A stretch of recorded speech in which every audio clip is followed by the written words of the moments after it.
Salut les amis, bienvenue à vous dans ce 22e numéro de questions-réponses du ministère La Vie en Christ.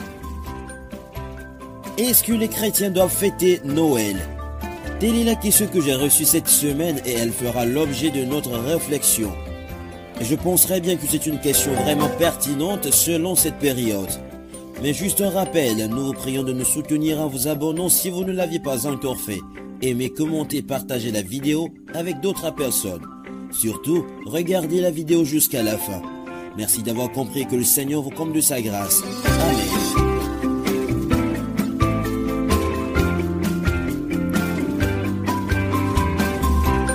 Je crois que pour bien répondre à cette question, il va falloir que nous parlions tout d'abord de l'origine de Noël. Permettez-moi de vous raconter cette histoire. Un enfant de 6 ans qui fréquente une église biblique a été demandé de dire s'il va célébrer Noël et pourquoi. Voici sa réponse. Oui, je vais célébrer Noël car c'est la naissance de Jésus mon ami. Eh bien voilà ce que cet enfant connaît de Noël et celui que Jésus est pour lui. Notons à présent que Noël est une fête populaire du mois de décembre célébrée par un grand nombre de personnes dans le monde entier. Noël, ou la messe du Christ, est connue depuis longtemps comme la célébration de la naissance de Jésus-Christ. Et cette fête a commencé à être observée au début du IVe siècle. Toutefois, certaines traditions associées à Noël sont issues de la culture païenne. Elles ont été christianisées et l'Église leur a donné une nouvelle signification. La date exacte de la naissance de Jésus est inconnue, car la Bible ne donne pas de précision sur les dates de sa naissance ou de sa conception. Pour diverses raisons, la date du 25 décembre a été largement acceptée. À l'époque du Christ, la culture romaine célébrait déjà une fête en décembre. Les Saturnales honoraient le dieu Saturne et étaient célébrés du 17 au 24 décembre environ. Plus tard, les Romains ont commencé à célébrer Sol Invictus, ou le soleil inventueux, associé au solstice d'hiver et célébré le 25 décembre. Lorsque Rome a institué le christianisme comme religion d'État au IVe siècle, l'Église romaine a converti les Saturnales et le Sol Invictus en une fête chrétienne, la fête de la Nativité, afin de commémorer la naissance de Jésus, offrant aussi une alternative spirituellement positive à une célébration païenne. Les coutumes pécheresses et la débauche associées aux Saturnales ont été nettoyées et certaines d'entre elles ont été intégrées à la célébration de Noël. Les chrétiens ont racheté le 25 décembre et l'ont célébré comme la naissance du Christ depuis le IVe siècle. Compte tenu de l'association de Noël avec l'ancien calendrier païen, la question qui se pose est la suivante. Puisque Noël partage une date avec une fête païenne, est-il acceptable que les chrétiens le célèbrent? Il est important de noter que Noël, les Saturnales et le Sol Invictus étaient des fêtes distinctes. Elles n'ont jamais été identiques l'une à l'autre. De plus, bien que certains éléments des célébrations de Noël, cloches, bougies, roues et décorations de Noël soient mentionnés dans l'histoire des cultures païennes, l'utilisation de ces éléments dans la maison n'indique en aucun cas un retour au paganisme. Deuxièmement, il est essentiel que nous connaissions la véritable signification de la naissance de Jésus. D'un point de vue biblique, la véritable signification de la naissance de Jésus est l'amour de Dieu manifesté à l'égard de l'être humain pécheur. Il y a un verset très capital dans l'épître de Jean qui atteste cela. En Jean 4, le verset 16 nous dit « Et nous avons connu l'amour que Dieu a pour nous, et nous y avons cru. Dieu est amour, et celui qui demeure dans l'amour demeure en Dieu, et Dieu demeure en lui. » L'expression essentielle ici est « Dieu est amour ». Dieu n'a pas d'amour, mais Dieu lui-même est amour. Voilà ce qu'on ne doit jamais oublier. Et il l'a vraiment démontré. C'est ainsi que l'évangile selon Jean nous confirme. C'est ainsi que l'évangile de Jean nous le confirme. Jean 3 du verset 16 au verset 17 nous dit Car Dieu a tant aimé le monde qu'il a donné son Fils unique, afin que quiconque croit en lui ne périsse point, mais qu'il ait la vie éternelle. Dieu en effet n'a pas envoyé son Fils dans le monde pour qu'il juge le monde, mais pour que le monde soit sauvé par lui. Le véritable sens de la naissance de Jésus est cet incroyable acte d'amour de Dieu.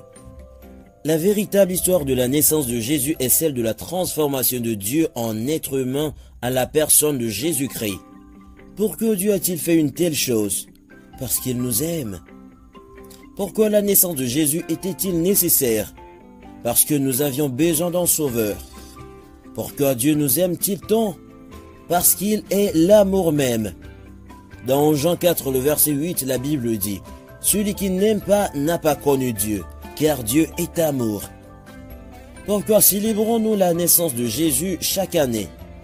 Par gratitude pour ce que Dieu a fait pour nous, nous nous souvenons de sa naissance en nous offrant des cadeaux, en l'adorant et en étant particulièrement attentifs aux pauvres et aux moins fortunés. La véritable signification de la naissance de Jésus est l'amour. Dieu a aimé les siens et nous a donné en moyen le seul de passer l'éternité avec lui. Il a donné son Fils unique pour qu'il subisse le châtiment de nos péchés.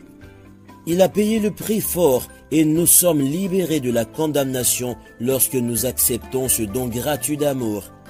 Mais Dieu prouve son amour envers nous en ce que lorsque nous étions encore des pécheurs, Christ est mort pour nous. Il n'y a aucun verset dans la Bible qui nous dit de célébrer la fête de Noël. Mais il y a un verset qui nous dit de célébrer la naissance de Jésus dans Luc 2 du verset 10 au verset 11. Mais l'ange leur dit: ne craignez point, car je vous annonce une bonne nouvelle qui sera pour tout le peuple le sujet d'une grande joie. C'est qu'aujourd'hui dans la ville de David, il vous est né un sauveur qui est le Christ, le Seigneur. Le verset 10 souligne que nous devons être joyeux de cette naissance qui est si extraordinaire. Il n'y avait jamais eu une telle naissance et il n'y en aura jamais. Voilà ce qu'il faut avoir en idée en tant que croyant de la foi chrétienne.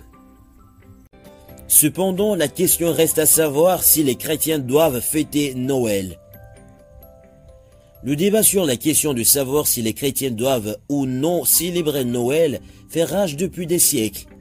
Il y a des chrétiens tout aussi sincères et engagés des deux côtés de la question, chacun ayant de multiples raisons de célébrer ou non Noël dans les foyers chrétiens. Mais que dit la Bible? La Bible donne-t-elle des indications claires sur la question de savoir si Noël est une fête qui doit être célébrée par les chrétiens? Tout d'abord, examinons les raisons pour lesquelles certains chrétiens ne célèbrent pas Noël.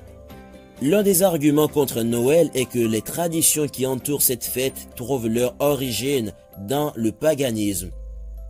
Il est difficile de trouver des informations fiables sur ce sujet, car les origines de beaucoup de nos traditions sont si obscures que les sources se contredisent souvent.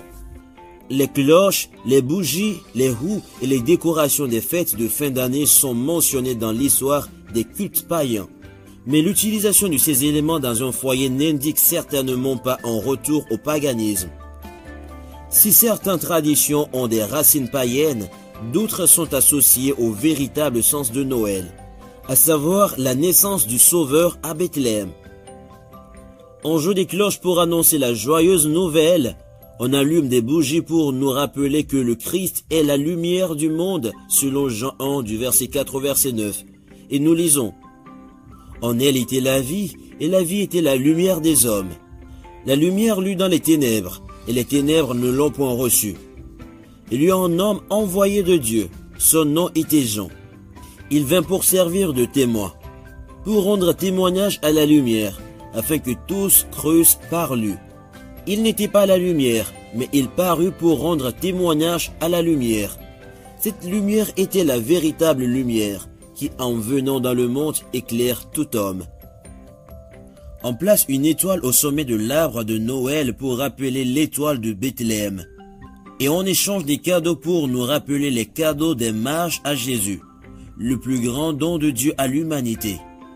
Un autre argument contre Noël, et en particulier contre le sapin de Noël, est que la Bible interdit d'apporter des arbres dans nos maisons et de les décorer. Le passage souvent cité est Jérémie 10 du verset 1 au verset 16.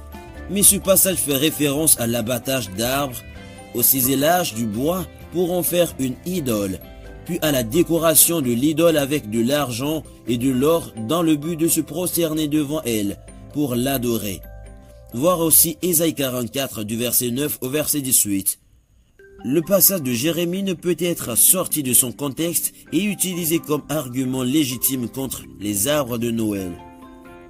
Les chrétiens qui choisissent d'ignorer Noël invoquent le fait que la Bible ne nous donne pas la date de la naissance du Christ, ce qui est certainement vrai.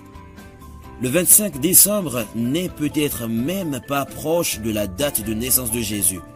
Et les arguments des deux camps sont des possibilités, car certains ayant trait au climat en Israël, aux pratiques des bergers en hiver et aux dates de recensement romain.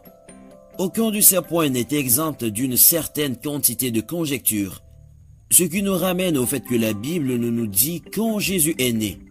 Cela nous dit aussi combien de fois il est Dieu et personne ne peut connaître sa date de naissance. Psaume 90, le verset 2 nous dit: avant que les montagnes ne fussent nées, et que tu eusses créé la terre et le monde, d'éternité en éternité, tu es Dieu. Et c'est pour cela que certains y voient la preuve que Dieu ne voulait pas que nous célébrions cette naissance, tandis que d'autres considèrent le silence de la Bible sur cette question comme une approbation tactique, c'est-à-dire implicite.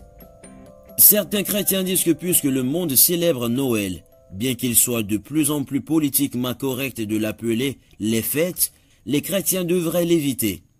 Mais c'est le même argument que celui des fausses religions qui nient complètement le Christ, ainsi que des sectes comme les témoins de Jéhovah qui nient sa divinité.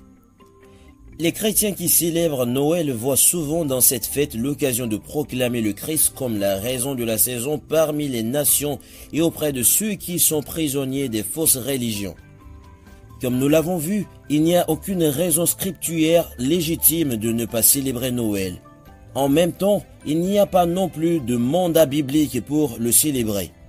En fin de compte, bien sûr, célébrer ou non Noël est une décision personnelle. Quelle que soit la décision des chrétiens concernant Noël, leur point de vue ne doit pas être utilisé comme une massue pour frapper ou dénigrer ceux qui ont un point de vue opposé. Et aucun point de vue ne doit être utilisé comme un insigne d'honneur qui incite à la fierté de célébrer ou de ne pas célébrer. Comme en toute chose, nous recherchons la sagesse auprès de celui qui la donne libéralement à tous ceux qui la demandent. D'après Jacques 1, le verset 5. Et nous nous acceptons les uns les autres dans l'amour et la grâce chrétienne, quelle que soit notre opinion sur Noël. Voilà selon mes recherches et lectures la réponse à cette question concernant la fête de Noël. Que Dieu vous bénisse d'avoir regardé la vidéo jusqu'à la fin. S'il vous plaît, aimez, commentez, partagez la vidéo avec d'autres personnes afin de les édifier. Que Dieu vous comble de sa grâce de nous soutenir. Pour d'autres questions relatives, n'hésitez pas de contacter votre serviteur le pasteur Kosik Bafa au plus 228 90 44 43 34. Shalom et on se retrouve le samedi prochain pour répondre à d'autres questions.